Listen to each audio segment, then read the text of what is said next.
Nikolas Cruz fue el autor del tiroteo en la escuela secundaria donde estudiaba, Parkland, en 2018. Allí mató a 17 personas e hirió a otras 14. ¿Pero por qué lo hizo? Se dijo que tenía problemas mentales y que el fallecimiento de sus padres adoptivos un año antes de esta masacre había hecho que Nicolás, un aficionado de las armas, desencadene una locura. Es necesario recalcar también que Nicolás fue un estudiante problemático y siempre cargaba armas con él, pero increíblemente sus compañeros no le prestaron atención a eso. Ahora bien, cuando fue arrestado, Nicolás enfrentó 17 cargos de asesinato y en una audiencia fue declarado culpable. En un principio iba a ser condenado a pena de muerte, pero solamente recibió cadena perpetua. Aquí una entrevista antes de que sea sentenciado.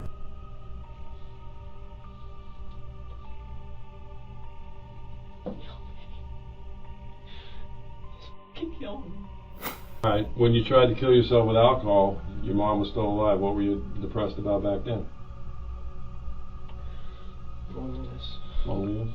Loneliness. Friends? No friends? Or what kind of loneliness? I mean, everybody gets lonely. Solitude. Solitude? You don't have a lot of friends? No. Okay. You go to the hospital, the doctors clear you. And you're talking about demons. What are the demons? The voices. Well, tell me about it.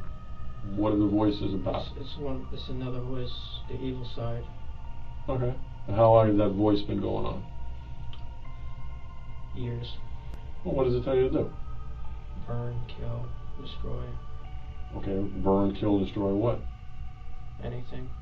Okay. But have you ever burned, killed, or destroyed anything? What have you burned, killed, or destroyed? Burned, just fire, set fire. To what? In the pit, fire. Oh, a fire pit. Okay, well, what else did the voice tell you to do that's... Kill animals. Okay, have you ever killed animals? Yes. What kind of animals? Birds. Birds? When was the last time you heard the voice? Yesterday. And what's the voice telling you? Hurt people. What do you think Mom would think right now? She'll cry. She would cry. People think you're a monster now.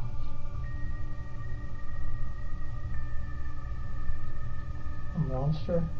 I love you with all my heart. Like, I would tell you, I'm telling you right now, I love you. I know what you did today. Like, other people look at me like I'm crazy for even... And I don't care what other people think. Like, you're my brother. I love you. I want you to... You can't, how you... Can I hug him? Yeah. As long as you... I mean... Dude, I love you too, bro. I know what you've gone through, bro. That's okay, bro.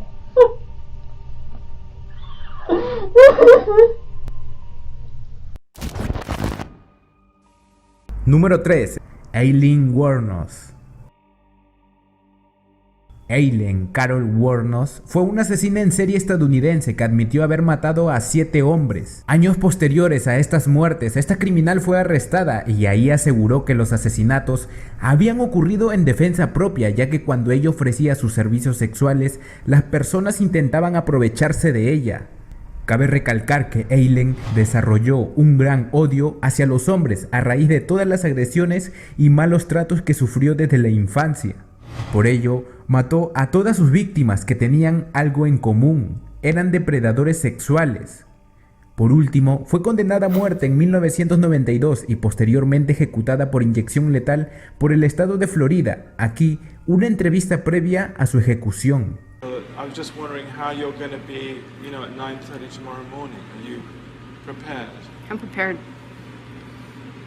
I'm all right. I'm all right with it. And how... I'm all right with it, but like I said, remember, let them know that I know that the cops knew who I was. After Richard Mallory died, I left prints everywhere, and they covered it up. And let me kill the rest of those guys to turn me into a serial killer. Prepared yourself for tomorrow morning. I'm all right with it. Yeah, I'm ready to go. Increased the harassment on the floor, increased the trays being inedible. They're trying to make it look like I was crazy at all times, rig up the room with torture. If I said anything about I think their whole plan was trying to make it look like I was totally crazy, and so nobody would believe anything I had to say about anything, and then drive me there if they could. I suffered so bad. I was really struggling to survive. Had a lot of trays that were attempted murder and everything. I had to wash all my food off. And then one day I didn't wash my food off and I was sick for 3 weeks, almost died. But you're okay now. I'm okay. I'm okay. God is going to be there. Jesus Christ is going to be there. All the angels and everything. But it's whatever's beyond. I know it's going to be good because I didn't do anything as wrong as they said. I did the right thing. And I saved a lot of people's butts from getting hurt and raped and killed too. So are you saying that you killed in self-defense or in cold blood? What do you, because you've changed your story. I'm just trying to What are you understand. talking about? Change story on what? No, about whether it was self-defense or not. I'm not going to say it, I'm not going to get in depth about my cases, Nick. I'm on my way to the chamber, nothing stopping it. You can believe it or you don't have to believe it. That's up to you, man. Put a big question mark on your film. Nonetheless, Yeah. you killed 7 men.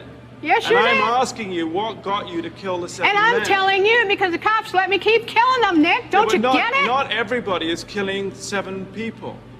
So there must have been something in you that was getting you to Oh, do you that. are lost, Nick. So I was a explain- hitchhiking hooker. Right. Running into trouble. I shoot the guy if I ran into trouble. Physical trouble. 7 people in 1 Oh, year. well. Oh, well.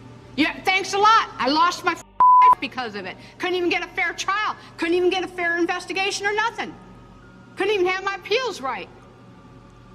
You sabotaged my ass, society, and the cops, and the system. A raped woman got executed. It was used for books and movies and You're an inhumane bunch of bastards and bitches, and you're gonna get your asses nuked in the end. And pretty soon it's coming. I'm leaving. I'm glad. Thanks a lot, society, for railroading my ass. Número 2. Jaime Cárdenas. El siguiente caso ocurrió en La Paz, Bolivia. El criminal que ven en pantalla, llamado Jaime Cárdenas Pardo, de 32 años, dice haber cometido su primer asesinato a los 18 años y desde ese entonces ha matado a más de 30 personas. Por más increíble que parezca, solo lo sentenciaron a 30 años, pero más increíble fue lo que declaró en este video. ¿Qué remordimiento? ¿Ha habido remordimiento? Claro, tengo remordimiento. Si no es pues un conejo, ¿no? Hasta un niño tiene remordimiento de matar un conejo, ¿no? Peor la gente. Pero vos estás ahora en la cárcel. Sí, estoy en la cárcel, pues.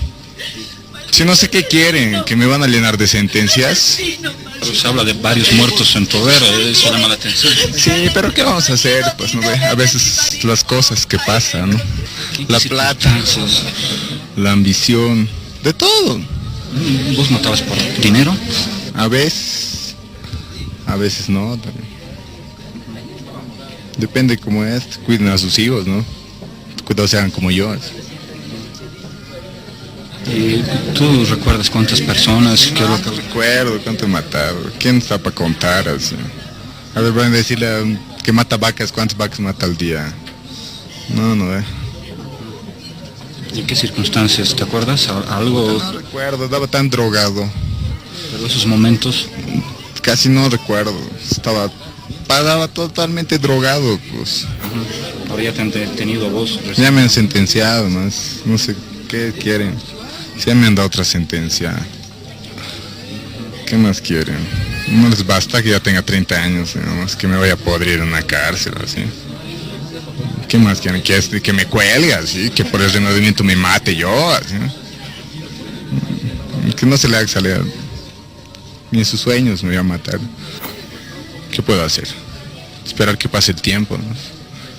Bueno, pasarán los años igual. ¿Qué les puedes decir a todas estas personas que dicen Que yo no puedo volver a su familia, de ninguna forma. Ni matándome yo, no.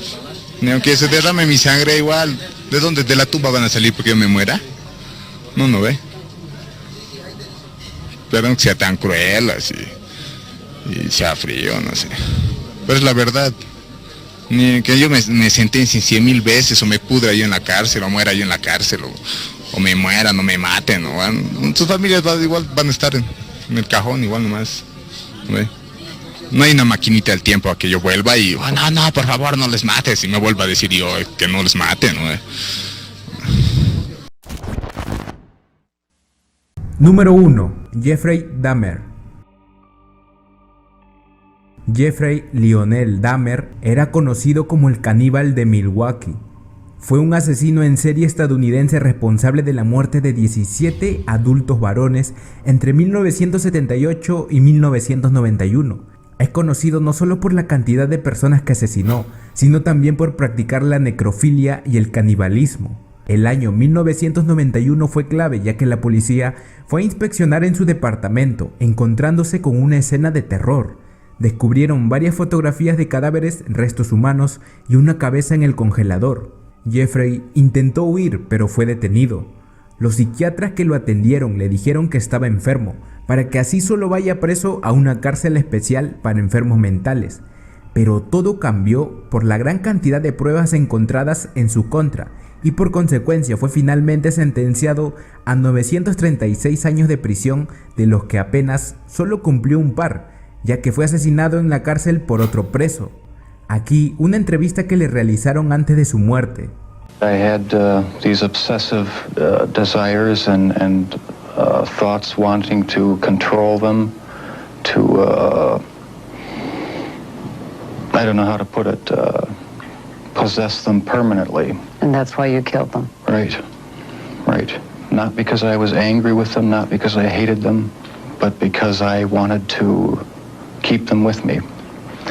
And as my obsession grew, I was saving body parts such as skulls and skeletons. It's a process. It doesn't happen overnight. When you depersonalize another person and view them as just an object for pleasure instead of a living, breathing human being, it seems to make it easier to do things you shouldn't do. You do sound, though, like the kind of person who could have said to himself, "This is wrong, I must stop." I always knew that it was wrong, but after the first killing was not planned. Why did you photograph them? It was my way of remembering their appearance, their physical beauty. I also wanted to keep something. If I couldn't keep them there with me whole, at least I felt that I could keep their skeletons. And I even went so far as planning on setting up an altar with the 10 different skulls and skeletons. And what was the purpose of the altar going to be? As a sort of memorial, a point where I could, I don't know, it's so bizarre and strange, it's hard to describe. A place where I could collect my thoughts and feed my obsession. When the bodies were still in your apartment, there was no time when you would see them and say, "This is grotesque. What have I done?" There were times, but the compulsive obsession with doing what I was doing overpowered any feelings of revulsion. I started having these obsessive thoughts when I was about 15 and 16, and they got worse and worse. What were your fantasies about? They were sexual fantasies of control, power, complete dominance. They became reality. Was there pleasure in that fantasy?